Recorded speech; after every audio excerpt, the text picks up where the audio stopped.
which they probably will tell you everything I can, but I want to show like what I do with the active trader. And because I really like that, Marcus. I think it definitely like adds or benefits like how fast in and out I can get into shit. I can actually see where the chain, like where the orders are in the chain, at least for that one contract, right? So I can see the price, I can see there's, 300 fucking orders at a certain price, and I can either set mine just above that to make sure I'm not getting, I'm still like trailing it, or you can set it under and pretty much know you can get filled without having to do a market.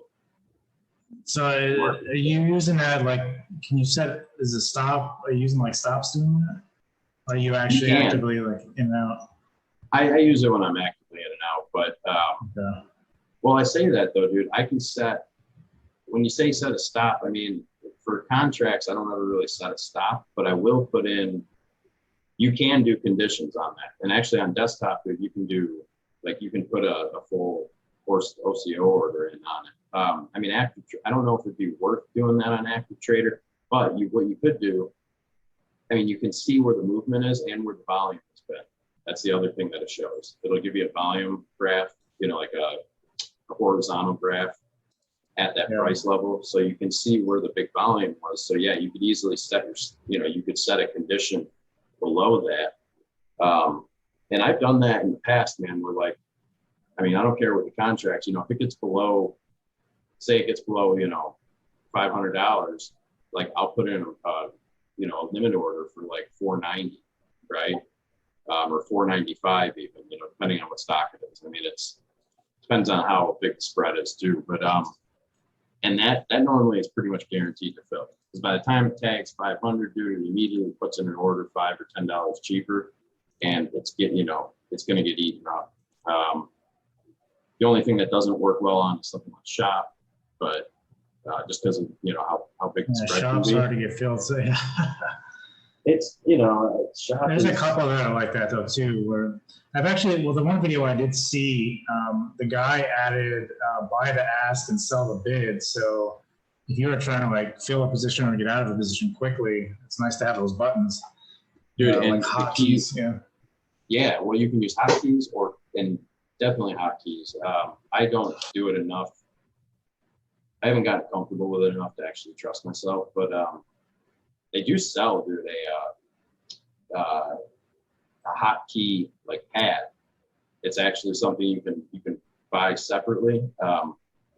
Boiler Room Trading has a really good video on that. He bought one, dude, and you can, like, each key has a little LCD screen on it, so you can actually like put an image there, whether it's like an arrow, or you can actually put buy or +10. I mean, he's doing it in stock, so he has a whole setup, but I mean, it's completely customizable, and I think it's under like $500. It's not something that I got into, I like ran to the store and bought, but it's really interesting seeing, and it's a separate keypad, right? So, I mean, it's not your keyboard that you're typing on. I mean, you can do that obviously with a keyboard, but it was interesting, man. It's lit up, it's backlit. It has, big square, probably, Yeah, you're kind of talking about like when you do like podcasting and stuff, that audio receiver that has like a different sounds you can program and stuff into it. It's kind of similar to that. It's probably very similar to that, and that may be what people use it for the most. He definitely has it set up. There's a whole video on it. It was interesting. It had to be probably program like hotkey. Is that what it is?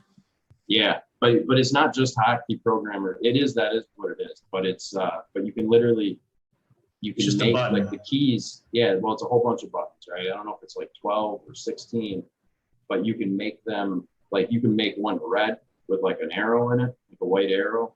It's completely customizable. So like on your actual keypad, like you see this change. It was really interesting, dude. It was fucking like whatever you program on your computer shows up.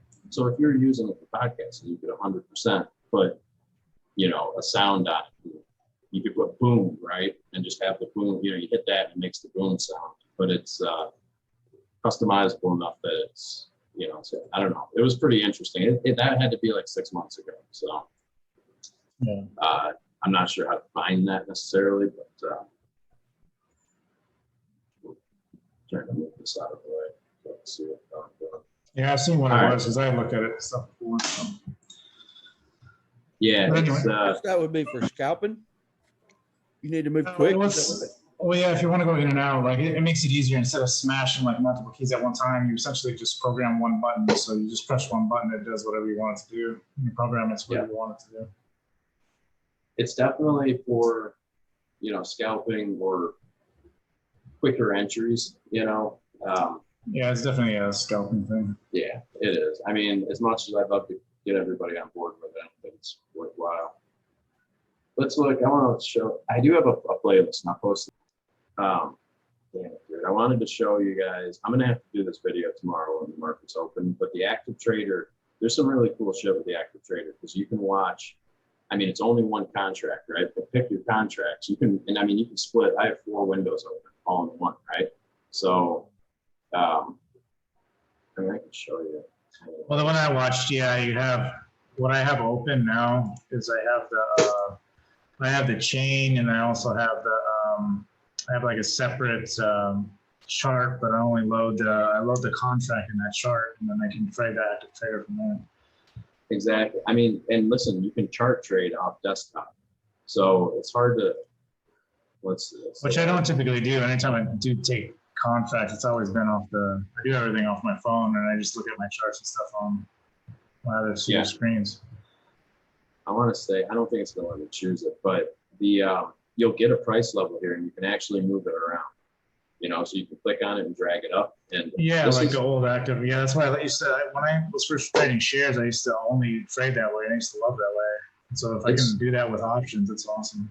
It's great. Yeah. And the cool thing is you'll start to get, you see where my cursor is, right?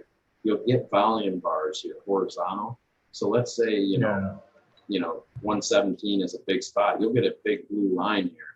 And I mean, you'll see these areas of volume and it holds them. So like you can go back, I mean, it holds it for the day. This is obviously, in this contract, this is, it's this week expiration. So I wouldn't trade this probably now.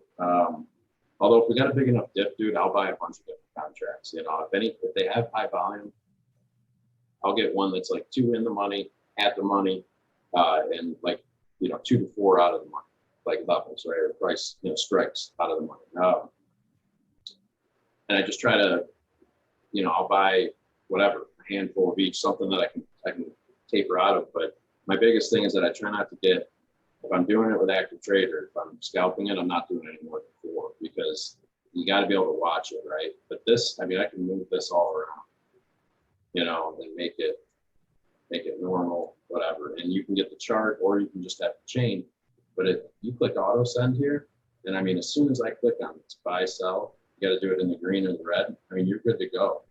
I mean, if you turn this off, this auto send, then it makes you confirm it, which, it's a safety thing, obviously. But the cool thing is, I guess that's what I wanted to show you. This is just an example, but I can look back here and see where this contract has been. And you got to kind of figure in for theta, because obviously theta is eating it. But I know, like, let's say I'm thinking of bullish, right? I can set my sell order at 180 and just kind of walk away from that contract because I know I have alerts if it drops. I'm still watching the stocks and the markets. But I mean, the thing is, you get a pop like on this wick here, right? This was obviously Tuesday or Wednesday morning. You get this pop at open, boom, you get a fill, right? So maybe I'd see that it went up to 181. It looks like, I think that's what it did. So at 180, say we get a pop, something like that up, it would fill it, right? That's helped me big time because I can set that before market opens. And on something like shop, it happened last week. The shop had a pop, I forget which day it was. You can probably look at it here. It's really, it's something that has come in really handy for me. So I think we're back to that. You guys see the charts again? Yeah, I can see it. I almost want to say it was Monday. It was whatever. It might have been, maybe it was this day. Was that Thursday? Because we sold off. And I'm pretty sure I swung it. We didn't get the breakout on shop, but there was enough bounce, in between here that it ended up playing out pretty well. So obviously I'm following shop. I do see